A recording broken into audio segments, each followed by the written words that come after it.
ডাকসু নির্বাচনের ভোট গণনা চলছে। ৭ প্যানেলের ভোট প্রত্যাখ্যান, বিশৃঙ্খলা সৃষ্টিকারীদের শাস্তি চায় ছাত্রলীগ।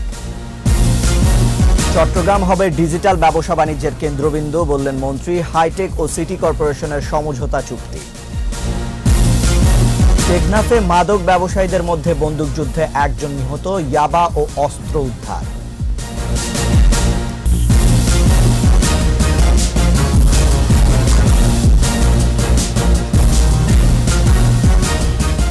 শুনছিলেন ফার্স্ট সিকিউরিটি ইসলামী ব্যাংক লিমিটেড সংবাদ শিরোনাম। আমন্ত্রণ জানাচ্ছি সন্ধ্যা ৬টার চট্টগ্রাম সংবাদে। আপনাদের সাথে আছি রিশান মাহমুদ। শুরুতেই ডাকসু নির্বাচনের খবর। শেষ হলো ঢাকা বিশ্ববিদ্যালয়ের কেন্দ্রীয় ছাত্র সংসদ ডাকসু ও হল সংসদ নির্বাচনের ভোট শেষ হয়েছে। ইতিমধ্যে গণনা চলছে। ইতিমধ্যে মহসিন হল সংসদে ছাত্রলীগ প্যানেল জয়ী ঘোষণা করা হয়েছে। ৬৬০ ভোট পেয়ে ভিপি নির্বাচিত হয়েছেন শহীদুল হক শিশির, আর ৬২১ ভোট পেয়ে জিএস নির্বাচিত হয়েছেন মেহেদী হাসান মিজান। দুপুর ২টা পর্যন্ত নির্বাচন হওয়ার কথা থাকলেও ভোটারদের দীর্ঘ লাইন থাকায় কোনো কোনো হলে বেশি সময় চলে ভোট গ্রহণ। এদিকে ভোট কারচুপি সহ নানা অভিযোগ এনে ডাকসু নির্বাচন প্রত্যাখ্যান করে পুনরায় তফসিলের দাবি জানিয়েছেন ছাত্রদল, প্রগতিশীল ছাত্র ঐক্যজোট সহ কয়েকটি প্যানেল। এর আগে সোমবার সকাল ৮টা থেকে ঢাকা বিশ্ববিদ্যালয়ের ১৮টি হলে শুরু হয় ভোট গ্রহণ।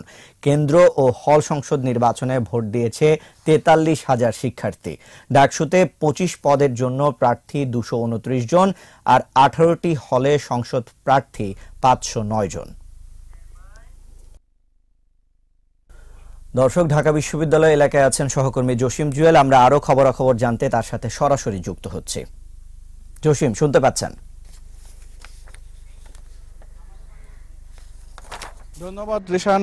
আপনারা জানেন যে ডাকসু নির্বাচনের ভোট গ্রহণ শেষ, এখন চলছে ভোট গণনা হলে হলে। আপনারা জানেন যে 18টি হলে ভোট গ্রহণ হয়েছে আজ সকাল ৮টা থেকে বিকেল 2টা পর্যন্ত। এখন কিন্তু প্রতিটি হলেই ভোট গণনা চলছে। তবে কিছু কিছু হলে আমরা অভিযোগ পেয়েছি যে মেশিন রিডেবল ভোট গণনার জন্য যে ইলেকট্রিক্যাল ভোটিং মেশিন, সেই মেশিনগুলো না যাওয়ায় ভোট কিছু কিছু হলে কিন্তু এখন পর্যন্ত ভোট গণনায় শুরু হয়নি। যেমন সূর্যসেন হলে এখনো পর্যন্ত ভোট গণনার যে মেশিন সেটি না যায়, তারা কিন্তু এখনো পর্যন্ত ভোট গণনা শুরু করতে পারেনি। এছাড়া কিন্তু অন্যান্য হলগুলোতে ভোট গণনা চলছে। যেমন জগন্নাথ হলে ভোট গণনা আমরা জানতে পেরেছি যে একদম শেষ পর্যায়ে, হয়তো বা কিছুক্ষণের মধ্যে আমরা জগন্নাথ হলের ফলাফল পেয়ে যাব। কিছুক্ষণ আগে আমরা মহসিন হলের হল সংসদের ফলাফল আমরা পেয়েছি। সেখানে আমরা দেখতে পাচ্ছি যে আওয়ামী লীগের ছাত্রলীগের শাহিনুল হক শিশির, তিনি পেয়েছে ৭৬০ ভোট পেয়ে নির্বাচিত হয়েছেন। তার নিকটতম প্রতিদ্বন্দ্বী শাকিল মিয়া, তিনি কোটা সংস্কার আন্দোলনের তিনি ২১৭ ভোট পেয়ে দ্বিতীয় অবস্থানে আছেন। জিএস পদে ছাত্রলীগের মেহেদী হাসান মিজান, তিনি ৬২১ ভোট পেয়েছেন। তার নিকটতম প্রতিদ্বন্দ্বী মিজানুর রহমান, তিনি পেয়েছেন ২৫১ ভোট। এছাড়া এজিএস পদে ছাত্রলীগের সাদিল আব্বাস, তিনি ৭০৩ ভোট পেয়ে নির্বাচিত হয়েছেন। তার নিকটতম প্রতিদ্বন্দ্বী মহিবুল আলম, তিনি ২০৩ ভোট পেয়ে দ্বিতীয় অবস্থানে আছেন। এরকম আমরা অন্যান্য হলগুলোতেও আসলে যোগাযোগ করছি ফলাফলের জন্য। আসলে সবগুলোই কিছু কিছু হলে ভোট গণনা চলছে, কিছু কিছু হলে ভোট গণনা একদম শেষ পর্যায়ে আছে, আর কিছু কিছু হল আছে যে তারা এখনো পর্যন্ত ভোট গণনা শুরুই করতে পারেনি। এর আগে জানেন যে আপনারা আজ সকাল ৮টা থেকে দুপুর ২টা পর্যন্ত এই ডাকসু নির্বাচনের ভোট গ্রহণ শুরু হয় এবং ২টোর পর ৩টা সাড়ে ৩টার দিক থেকে মূলত হলগুলোতে ফলাফল গণনা শুরু হয়। আর অভিযোগের যে কথাগুলো বলেছিলাম এর আগের সংবাদেও, যে এই নির্বাচন নিয়ে কিন্তু আসলে অনেক অভিযোগ বিরোধী সংগঠনগুলোর আছে, ছাত্র সংগঠনগুলোর পক্ষান্তরে ছাত্র লীগের পক্ষ থেকে কিন্তু তাদের অভিযোগগুলো আসলে উড়িয়ে দিয়ে বলা হয়েছে যে শান্তিপূর্ণ নির্বাচন হয়েছে, গ্রহণযোগ্য নির্বাচন হয়েছে, এবং নির্বাচনকে প্রশ্নবিদ্ধ করতে বিশেষ একটি মহল আসলে এই নির্বাচনে কারচুপি হয়েছে এ ধরনের অভিযোগ করছে। তবে আমরা আরেকটা ব্যাপার হলো যে এখানে আমি এখন সিনেট ভবনের সামনে দাঁড়িয়েছি, এখান থেকে মূলত ডাকসু নির্বাচনের ফলাফল ঘোষণা করা হবে। তবে এবং হলগুলো থেকে কিন্তু এই ডাকসুতে এই সিনেট ভবনে ফলাফলের ব্যালট বাক্সগুলো চলে আসবে এবং এখান থেকে কিন্তু ডাকসু নির্বাচনের ফলাফল ঘোষণা করা হবে। আমরা ফলাফল যখন ঘোষণা করা হবে তখন কিন্তু আমরা সবশেষ খবর জানিয়ে দিতে পারবো। তো এই ছিল এখানকার সবশেষ খবর। জসিম, আপনাকে ধন্যবাদ। ডাকসু নির্বাচনের ভোট গণনা চলছে, আর সেই সময় এখনকার ফলাফলের খবরাখবর জানাচ্ছিলেন সহকর্মী জসিম জুয়েল। ডাকসু নির্বাচনে বাংলাদেশ কুয়েত মৈত্রী হলে বস্তা ভর্তি ব্যালট পেপার উদ্ধারের ঘটনায় শিক্ষার্থীদের বিক্ষোভের পর ভোট শুরু হয় ৩ ঘণ্টা দেরিতে। সকালে হলের শিক্ষার্থীরা ব্যালট পেপার অনিয়মের অভিযোগ তোলে। পরে তারা উপাচার্যের গাড়ি অবরুদ্ধ করে। বিশ্ববিদ্যালয় কর্তৃপক্ষ ছাত্রীদের দাবির প্রেক্ষিতে হল প্রভোস্ট শবনম জাহানকে প্রত্যাহার করে। শাকের আর্য সহায়তায় মুশফিকা নাজনীনের রিপোর্ট। সকাল প্রায় ৮টা। ডাকসু নির্বাচনের ভোট গ্রহণ শুরুর আগে কুয়েত মৈত্রী হলের শিক্ষার্থীরা ব্যালট বাক্স খুলে দেখানোর দাবি জানায়। এ সময় হল কর্তৃপক্ষ তাদের দাবি মানতে রাজি ছিল না। পরে শিক্ষার্থীরা জোর করে রিডিং রুমের পাশের ঘরে ঢুকে সেখান থেকে সিল মারা ব্যালট পেপার উদ্ধার করে।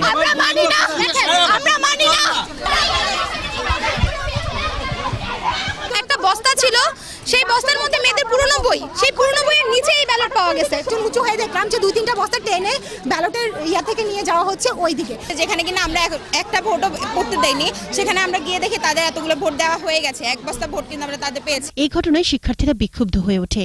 তারা উপাচার্যের গাড়ি অবরুদ্ধ করে প্রতিবাদ জানায়। এই ঘটনায় ভোট গ্রহণ সাময়িক স্থগিত করা হয়। প্রত্যাহার করা হয় হল প্রভোস্টকে। নতুন করে হলের দায়িত্ব দেওয়া হয় ডক্টর মাহবুব নাসরিনকে। এই ঘটনায় উপাচার্য অধ্যাপক ডক্টর আব্দুস সামাদকে আহ্বায়ক করে 4 সদস্যের তদন্ত কমিটি গঠন করা হয়েছে।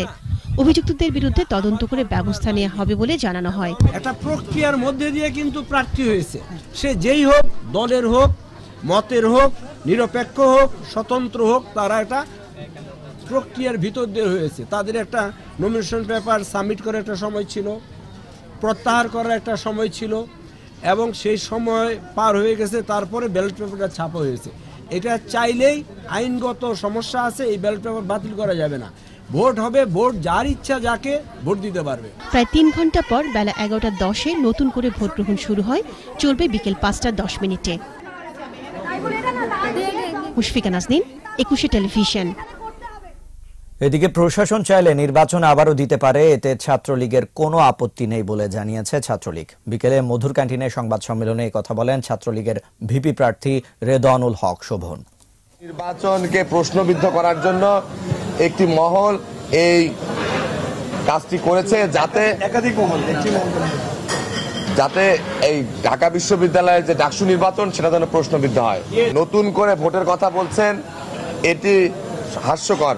তবুও আমি বলছি, বিশ্ববিদ্যালয় প্রশাসন যদি বিবেচনা করে সেই বিষয়টি তারা চিন্তা করতে পারে, কিন্তু আমরা ছাত্র সংগঠন হিসেবে আমরা এখানে অংশগ্রহণ করেছি। এবারে চট্টগ্রামের খবর। চট্টগ্রাম আগামীতে ডিজিটাল ব্যবসা বাণিজ্যের কেন্দ্রবিন্দুতে পরিণত হবে বলে মন্তব্য করেছেন ডাক, টেলিযোগাযোগ ও প্রযুক্তি মন্ত্রী মোস্তফা জব্বার। বাংলাদেশ হাইটেক কর্তৃপক্ষ ও চট্টগ্রাম সিটি কর্পোরেশনের মধ্যে সমঝোতা চুক্তি স্বাক্ষর অনুষ্ঠানে তিনি এসব কথা বলেন। বিপ্লব মজুমদারের ক্যামেরায় রিপোর্ট করছেন হাসান ফেরদৌস। চট্টগ্রাম সিটি কর্পোরেশন দেওয়া জমিতে বিশ্বমানের hi-tech park, software technology park ও ইনকিউবেশন সেন্টার গড়ে তুলতে নগর ভবনের সমঝোতা চুক্তি স্বাক্ষর করা হয়। অনুষ্ঠানে যোগ দেন ডাক, টেলিযোগাযোগ ও তথ্য ও যোগাযোগ প্রযুক্তি প্রতিমন্ত্রী জুনায়েদ আহমেদ পলক সহ বাংলাদেশ হাইটেক পার্ক কর্তৃপক্ষ এবং চট্টগ্রাম সিটি কর্পোরেশনের মেয়র সহ ঊর্ধ্বতন কর্মকর্তারা। গত 10 বছরে আইসিটি শিল্পের দ্রুত বিকাশের তথ্য তুলে ধরে তথ্য প্রযুক্তি প্রতিমন্ত্রী জানান, এখন আইসিটি খাতে রপ্তানি হচ্ছে $1 বিলিয়ন। এটি $5 বিলিয়ন উন্নীত করা হবে। আইসিটি খাতে তৈরি করা হবে 10,500 নারী উদ্যোক্তা। আমাদের মানব সম্পদ উন্নয়ন, সারা দেশের মানুষকে ইন্টারনেটে সংযুক্ত করা, ডিজিটাল সার্ভিসগুলো সরকারের জন্য এবং জনগণের জন্য নিশ্চিত করা, এবং আমাদের আইসিটি ইন্ডাস্ট্রিকে গড়ে তোলা, সেই 4টি মূল স্তম্ভের উপরে গত 10 বছরে ডিজিটাল বাংলাদেশ শক্ত একটা ভিত্তির উপরে দাঁড়িয়ে গেছে। ক্রমবর্ধমান শিল্পায়ন এবং বন্দর কার্যক্রমের তথ্য তুলে ধরে আগামীতে চট্টগ্রাম ডিজিটাল ব্যবসা বাণিজ্যের কেন্দ্রবিন্দুতে পরিণত হবে বলে জানান ডাক, টেলিযোগাযোগ ও প্রযুক্তি মন্ত্রী। এ সময় তিনি চট্টগ্রামকে প্রযুক্তি নগর হিসেবে গড়ে তুলতে সব ধরনের সহায়তা দেওয়ারও আশ্বাস দেন। হাইটেক স্থাপন করার যে উদ্যোগটা নিয়েছি, এটি আসলে চট্টগ্রামকে সকল দিক থেকে ডিজিটাল যুগে শিল্পনগরী হিসেবে, বন্দরনগরী হিসেবে, একটি বড় সিটি কর্পোরেশন হিসেবে নেতৃত্ব দেবার জায়গায় নিয়ে দাঁড় করিয়ে দেবে। চট্টগ্রাম সিটি কর্পোরেশনের দেয়া 11.5 একর জমি এবং আগ্রাবাদ, ব্যাংকক, সিঙ্গাপুর মার্কেটে 200 কোটি টাকা ব্যয়ে গড়ে তোলা হচ্ছে এই hi-tech park, software technology park ও ইনকিউবেশন সেন্টার। এর আগে নাসিরাবাদ সরকারি উচ্চ বিদ্যালয়ে উদ্বোধন করা হয় চট্টগ্রাম ই লার্নিং মেলার। এতে অংশ নেয় বিভিন্ন শিক্ষা প্রতিষ্ঠানের বিপুল সংখ্যক শিক্ষার্থী। হাসান ফেরদৌস, 21 টেলিভিশন, চট্টগ্রাম। আগামী 3 বছরের মধ্যে চট্টগ্রামকে বিশ্বমানের নগরী হিসেবে গড়ে তুলতে নতুন মাস্টার প্ল্যান প্রণয়ন করা হচ্ছে বলে জানিয়েছে সিডিএ। সকালে নগর পরিকল্পনাবিদদের নিয়ে মতবিনিময় সভায় চট্টগ্রাম উন্নয়ন কর্তৃপক্ষের চেয়ারম্যান আব্দুস সালাম বলেন, যানজট মুক্ত নগরীতে পরিণত হবে চট্টগ্রাম। তিনি আরও জানান, 1995 সালে প্রণীত মাস্টার প্ল্যানের মেয়াদ ইতিমধ্যে শেষ হয়েছে। সুনির্দিষ্ট লক্ষ্য নিয়ে নতুন করে মাস্টার প্ল্যান প্রণয়ন করবে সিডিএ। এতে বড় পরিসরে শহরের জলাবদ্ধতা নিরসন, যানজট কমানো সহ বিভিন্ন বিষয় অন্তর্ভুক্ত করা হবে। দ্বিতীয় ধাপে উপজেলা পরিষদ নির্বাচনকে সামনে রেখে ব্যস্ত সময় কাটাচ্ছেন রাঙ্গামাটি সদর সহ 10 উপজেলার চেয়ারম্যান ও ভাইস চেয়ারম্যান প্রার্থীরা। রাঙ্গামাটি সদর উপজেলা পরিষদের আওয়ামী লীগের চেয়ারম্যান প্রার্থী শহীদুজ্জামান হোসেন রোমান সকাল থেকে শহরের বেশ কয়েকটি এলাকায় গণসংযোগ করেন। অন্যদিকে জনসংহতি সমিতির সমর্থিত স্বতন্ত্র প্রার্থী বর্তমান উপজেলা পরিষদের চেয়ারম্যান অরুণ কান্তি চাকমা শহরের কাটাছড়ি, মৈত্রীপাড়া সহ বিভিন্ন স্থানে গণসংযোগ করেছেন। প্রার্থীরা এলাকায় শান্তি, উন্নয়ন ও সম্প্রীতির স্বার্থে ও পঞ্চবার্ষিকী পরিকল্পনার মধ্য দিয়ে এলাকার উন্নয়নের প্রতিশ্রুতি দিচ্ছেন। দ্বিতীয় ধাপে উপজেলা পরিষদ নির্বাচনে রাঙ্গামাটির 10 উপজেলায় আগামী 18 মার্চ নির্বাচন অনুষ্ঠিত হবে।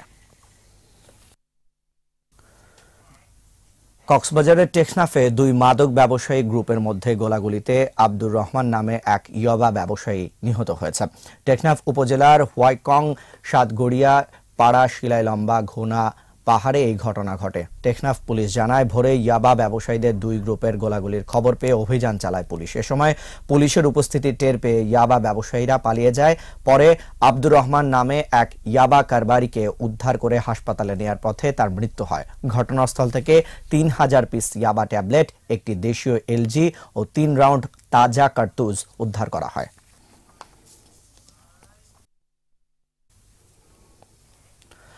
খাগড়াছড়িতে আর্মড পুলিশ বিশেষায়িত ট্রেনিং সেন্টারে শিক্ষানবিশ কমান্ডোদের দিয়ে সন্ত্রাস বিরোধী মহড়া অনুষ্ঠিত হয়েছে। খাগড়াছড়ির এপিবিএন এলাকায় অবস্থিত ট্রেনিং গ্রাউন্ডে এই মহড়া অনুষ্ঠিত হয়। মহড়ায় এন্টি টেররিজম ইউনিট ও রাজশাহী রেঞ্জের 33 জন প্রশিক্ষণার্থী কমান্ডো অংশ নেয়। মহড়ায় একটি খরস্রোতা নদী পার হওয়া ও বহুতল ভবনে জঙ্গি মুক্ত করার কৌশল দেখানো হয়। প্রশিক্ষণ সম্পর্কে অবহিত করেন আর্মড পুলিশ বিশেষায়িত ট্রেনিং সেন্টারের কমান্ডার ডিআইজি আওরঙ্গজেব মাহবুব। প্রশিক্ষণ শেষ হবে 18 মার্চ।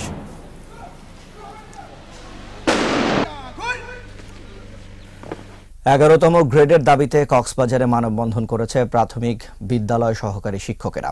কক্সবাজার কেন্দ্রীয় শহীদ মিনার প্রাঙ্গণে মানববন্ধনের আয়োজন করে primary teachers training centre PTI প্রশিক্ষণরত বিভিন্ন প্রাথমিক বিদ্যালয়ের সহকারী শিক্ষকেরা। এতে অংশ নেয় প্রায় 250 জন সহকারী শিক্ষক। এ সময় দ্রুত সময়ের মধ্যে তাদের ন্যায্য দাবি মেনে নেওয়ার দাবি জানান তারা। এছাড়া বেতন বৈষম্য দূর করে দ্রুত 11তম গ্রেডের বাস্তবায়ন না হলে কঠোর আন্দোলনে যাওয়ারও হুঁশিয়ারি দেন শিক্ষকেরা। মানববন্ধন শেষে জেলা প্রশাসকের মাধ্যমে প্রধানমন্ত্রী বরাবর স্মারকলিপি দেওয়া হয়। এরই সাথে শেষ করছি 21 চট্টগ্রাম সংবাদ। যাবার আগে ফার্স্ট সিকিউরিটি ইসলামী ব্যাংক লিমিটেড সংবাদ শিরোনামগুলো আরো একবার। ডাকসু নির্বাচনের ভোট গণনা চলছে। 7 প্যানেলের ভোট প্রত্যাখ্যান। বিশৃঙ্খলা সৃষ্টিকারীদের শাস্তি চায় ছাত্রলীগ। চট্টগ্রাম হবে ডিজিটাল ব্যবসা বাণিজ্যের কেন্দ্রবিন্দু, বললেন মন্ত্রী। হাইটেক ও সিটি কর্পোরেশনের সমঝোতা চুক্তি।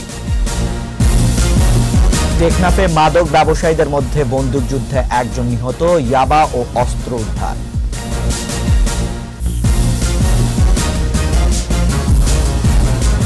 সবশেষ খবর জানতে ডায়াল করুন 2021 নম্বরে, ভিজিট করুন 21-tv.com এর ওয়েবসাইটে। এছাড়া ফেসবুকে লগ ইন করতে পারেন facebook.com/2124 অনলাইনে। আমাদের পরবর্তী সংবাদ সন্ধ্যা 7টায়। দেখার আমন্ত্রণ হলো 21-এর সাথেই থাকুন।